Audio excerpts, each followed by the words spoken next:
اللہ جل شانہ کا کرم ہے کہ وہ وقتاً فوقتاً اپنے بندوں کو خود سے جوڑنے کے مواقع فراہم کرتے رہتے ہیں۔ نماز، زکوٰۃ، حج و عمرہ، رمضان، اعتکاف، قربانی، عاشوراء، شب برات، شب قدر، یہ سب اسی کا اظہار ہے کہ بندہ جو دنیاوی کاموں میں لگ کر اللہ تعالیٰ سے غافل ہو جاتا ہے وہ اس کی طرف پلٹے، اس کے سامنے سر جھکا دے اور اس کے ساتھ اپنے تعلق کو مضبوط کرے۔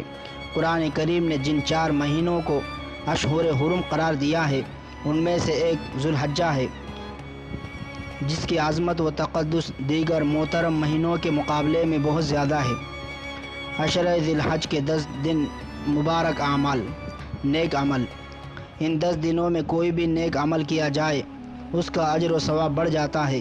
نماز، روزہ، تسبیح، استغفار، صدقہ و خیرات، غرض کوئی بھی عمل ان دنوں انجام دیا جائے گا اس کے اجر میں اضافہ ہوگا۔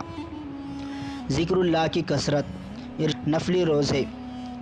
ارشاد نبوی صلی اللہ علیہ وسلم ہے، کوئی دن ایسا نہیں ہے جس میں عبادت اللہ تعالیٰ کے نزدیک عشرہ ذی الحجہ سے زیادہ پسندیدہ ہو، کیونکہ عشرہ ذی الحجہ میں سے ہر دن کا روزہ 1 سال کے روزوں کے برابر ہے۔ رات کا قیام۔ ارشاد نبوی صلی اللہ علیہ وسلم ہے، عشرہ ذی الحجہ کی ہر رات کی عبادت شب قدر کی عبادت کے برابر ہے۔ عرفے کا روزہ۔ نبی کریم صلی اللہ علیہ وسلم نے فرمایا، اللہ سے امید ہے کہ عرفے کے دن کا روزہ رکھنے سے 1 سال پہلے اور 1 سال بعد کے گناہ معاف فرما۔ تکبیر تشریق۔